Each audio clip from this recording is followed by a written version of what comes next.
Hello, friend. Welcome to Live with Ease. My name is Julia, and today we will be focusing on Marjarasana, also known as cat pose. So, what we'll be doing, we'll focus on this posture from the ground up, inviting more suppleness to the spine and exploring ways, healthy ways, to practice this posture and the movements within this posture so that we avoid spinal compression. I see that a lot out there in cacao. I see a lot of compression in the spine. So instead, why don't we find ways to create space between the vertebrae, increase spinal mobility and spinal elongation so we can get back to that young, supple spine. Before we begin, subscribe to this channel if you haven't already. Maybe share this channel with someone who you think could benefit from either the practice we are about to do or any of the practices on this channel.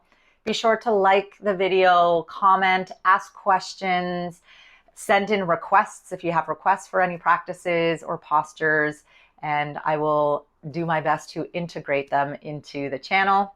Also, a few things you'll need for this practice are a bouncy ball, which you can get from the dollar store. Really great, perfect consistency, firmness, and softness. Not too hard, not too soft.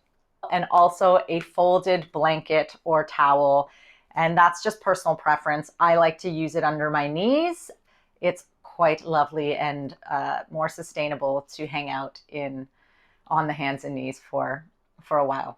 All right, so pause this video, grab those things, get into your cozy comfies, your yoga cozies, and I'll see you on the mat very soon.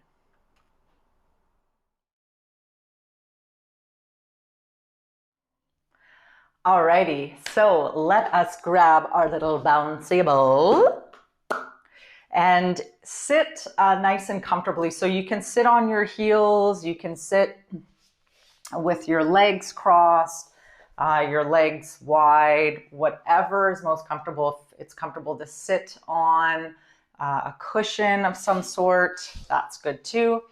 So what you'll do is you'll take the ball and start with just rolling it in between the hands, kind of loosening up some of that fascia and softening the tissues a little more in the hands. A little warm up here, and then you can place the ball on the ground and then the right hand over top. Yeah, I can roll along the palm of the hand here. You can even place that left hand over the right, add a little more weight if you'd like. Maybe even slide a little bit under that wrist, under the forearm. Ooh, hello. It's a good little warm up for our hands and arms going into cat. And then you can place the right hand on the ground and take the ball and roll along the top of the hand. You can do fast little motions, get in those nooks and crannies, the top of the wrist, forearm. Oh yeah, good, excellent. And then let's place the ball back on the ground and the left hand over the ball. Roly, roly, roly, poly. Remember that song, Fish Heads? Fish heads, roly poly, fish heads, eat them up, yum. I don't know why that just reminded me of that. Anyways, rolling along the palm of the hand, the fingers, under the wrist, forearm. Oh yeah. Good. And then placing the ball on top of the left hand, over the fingers, thumb. Yeah, stimulate the hands here, bring some blood flow into the hands. Again, I can bring the ball, rolling it up the forearm.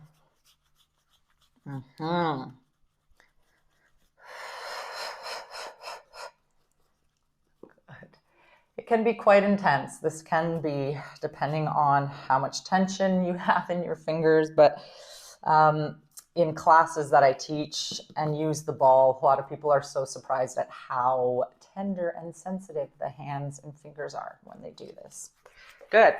And then let's put the ball aside and rub your hands together in between the fingers. Good. Maybe rubbing up the arm. Good. A little tapping. And then the right arm. A little tappy, tappy. Good. Maybe interlacing the fingers, pressing them forward. If you want to take the arms above the head, opening it out. Again, let's do 2 more of that. Interlace the fingers, flip the palms forward. Up. One more. Good. Okay, let's shake it out. Let's come onto the hands and knees now. And the folded blanket or towel is for under the knees. I tend to get a bit uncomfortable being on my knees, just they're a bit bony. So I like to add just a little extra layer. Okay, so if you'd like that, go ahead and add that under your knees. It's not mandatory at all. You could start without and then add it on, or start with and then remove it. So whatever floats your boat, whatever purrs your kitty. Okay, so from here, I can maybe stretch the wrists a little more. So my left hand, I can turn sort of outward and bring the back of the wrist forward. Good. And then bringing it in. Good. Maybe flipping to the top of the hand, stretching a little bit at the front of the hand and wrist. Just make sure whenever you flip your hand in this way, never weight bear. Yeah, the wrist is super vulnerable here. So make sure the weight is not fully on that hand, that left hand. Good. You can shift the pelvis a little bit. Yas. Good. Shake it out. Roll, circle the wrists. Nice. Same thing in the other hand. I can turn that right hand outward, bringing the fingers towards my legs or facing my legs. A little bend in the elbow. Stretchy, stretchy, stretchy. Ooh, yes. Good. And then bringing the fingers in towards the left hand. Good. Nice. Back to the center. Flip the palm so the top of the hand is on the ground. Hello.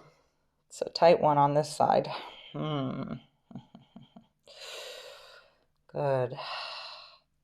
And then gently shake it out, flicker the fingers, shake out the hands, circle the wrists. Good. And then let's come onto both hands here, placing the heel of the palms under the shoulders. Yeah. Good. Spreading the fingers. Yeah, really finding your foundation here, establishing your foundation.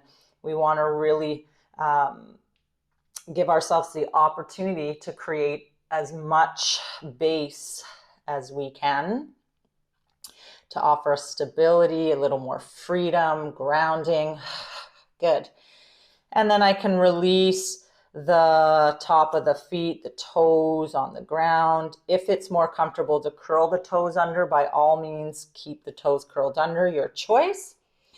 And then just play around with shifting the weight. So I can shift the weight of the pelvis towards the heels and then into the hands.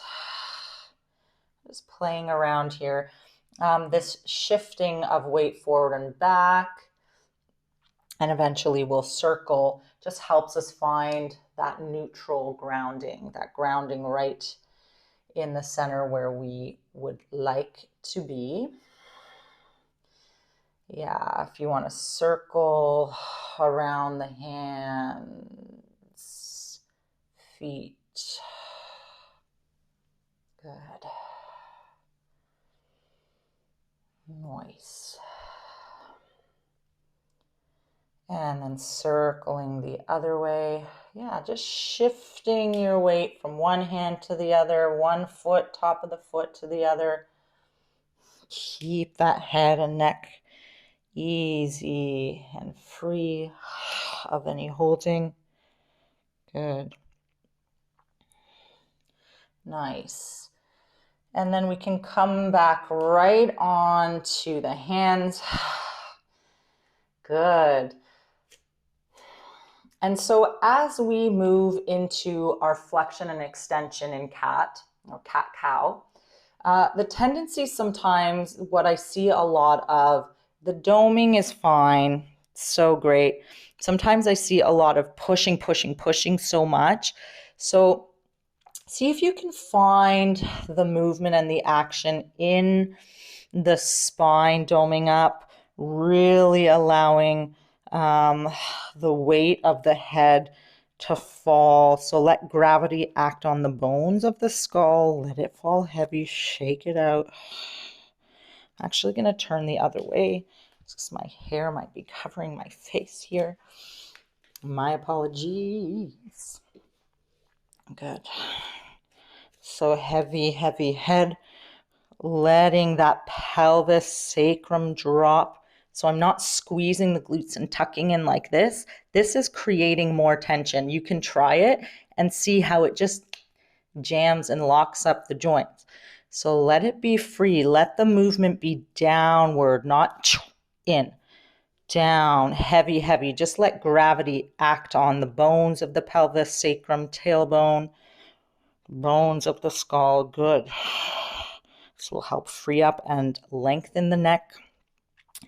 And then when we move into the extension piece, a lot of what I see is looking up to the ceiling and sinking in the low back. You can hear right away my voice gets cut off. So that's telling me, like, the breath and how we speak is so important. It's our greatest teacher. So that's telling me I'm cutting off the energy supply and that beautiful flow of the breath and energy up and down the spine, which we want to keep going. We want to keep that flow because that's what keeps our spines limber. That's what energizes us. That's what massages the nervous system.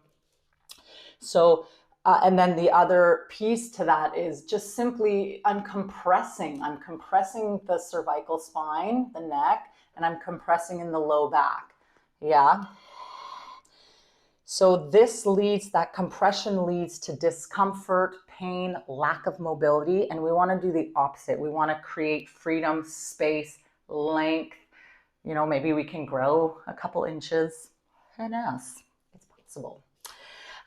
So when you move to the extension from flexion here, thinking of a string attached to the top of the head, crown of the head, and then a string attached to the tailbone, and that someone's on either end gently pulling them away from each other like a so. Yeah, so I keep the back of the neck nice and long. I keep that lumbar spine long, free of compression. I want to create space. Good. So then you can play with the rhythm of your breath here. What I could do is I can exhale, dome the spine.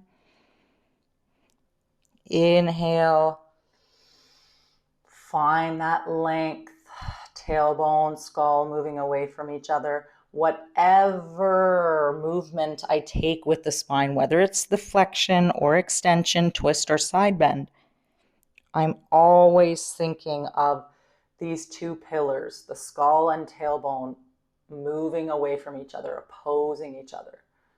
Good.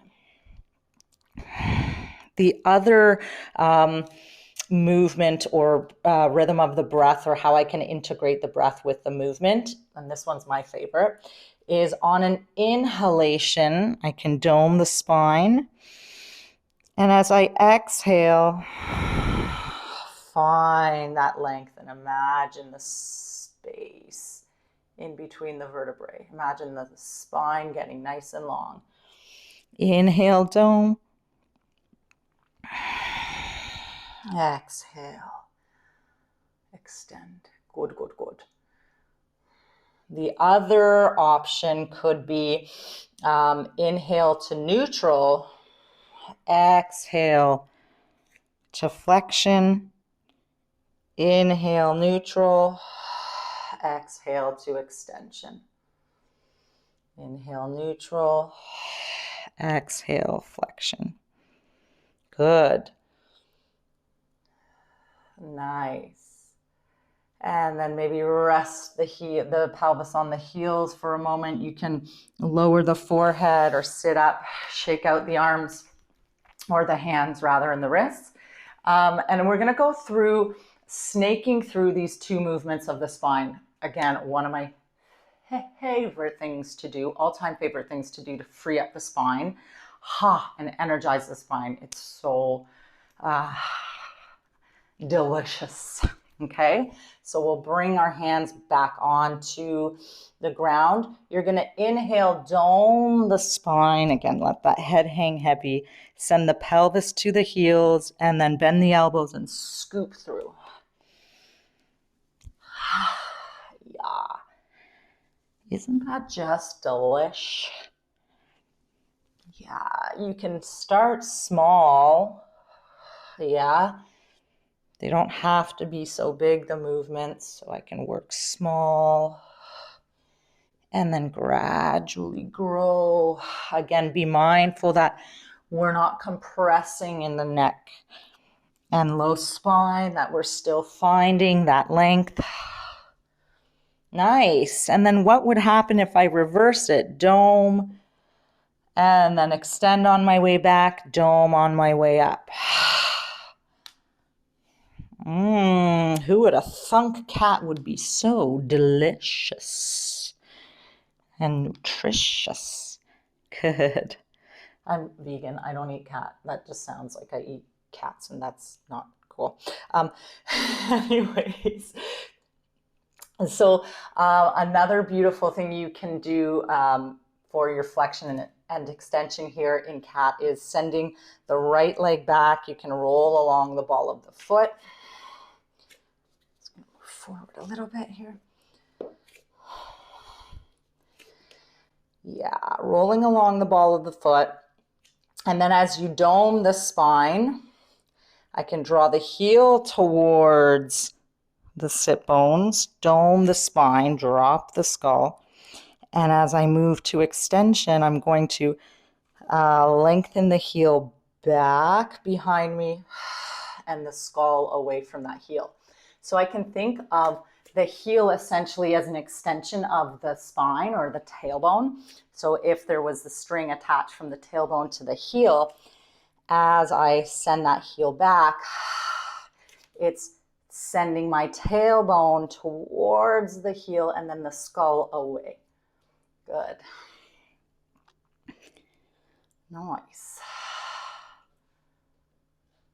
Good. And then I can switch sides. Dome.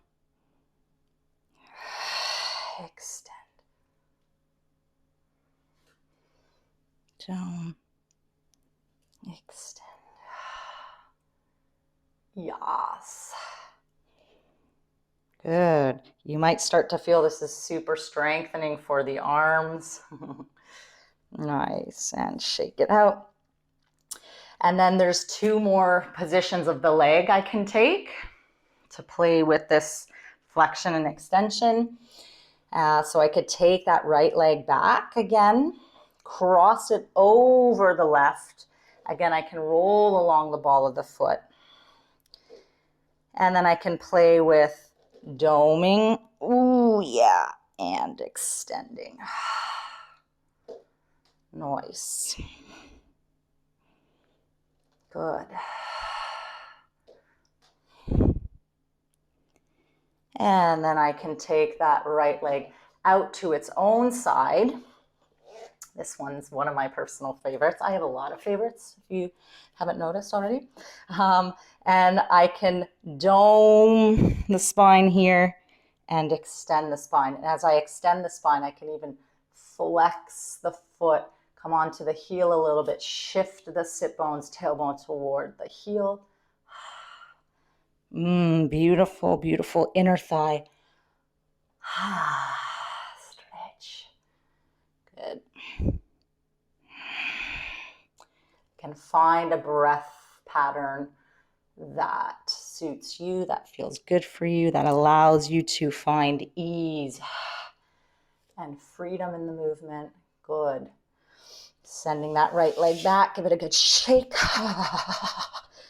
And then let's extend that left leg back, crossing that left leg over the right. Again, roll on the ball of the foot. And then you can add the doming and extending. In the extension of the leg, you can dome here too, and then extend coming forward. Don't love that one as much because I don't feel as much of that opposing, lengthening, elongation feeling as when I dome and bring the heel up, extend, bringing the heel back. Good. And then send that left leg out to its own side. Again, I can dome here, extend, flex the foot, come onto the heel, send the pelvis towards the right heel. Good. Delightful, delicious, delectable. Good. Nice. And then sending that leg back, give it a good shake. And a nice way to kind of wrap up this cat Marjarasana from the ground up. I can shake out the wrists, interlace the fingers behind, extend the arms back if you want to lower the head towards the ground. Nice.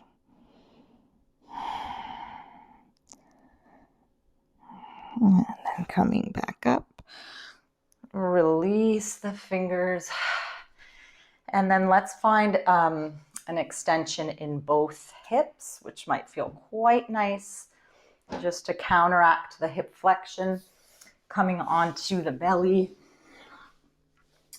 placing the forehead on the hands, and I can bend my knees and rock the legs side to side.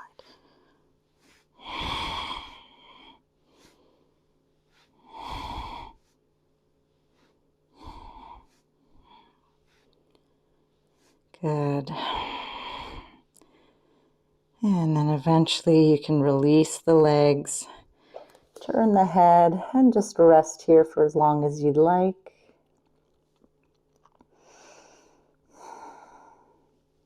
Just want to take this moment to say thank you for joining me in this practice of cat Marjarasana from the ground up.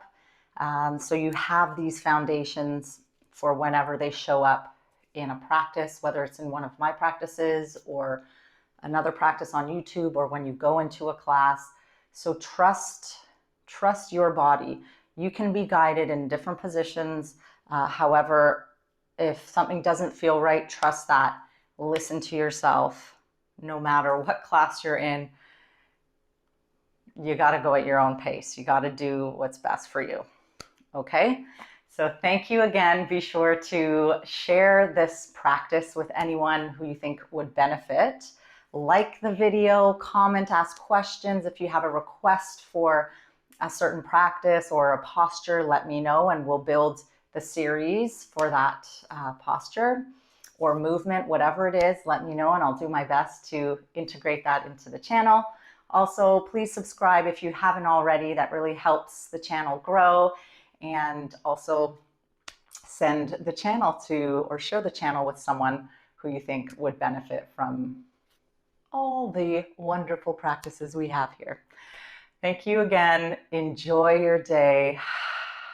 And let's get the spine purring. Think love, speak love, be loved.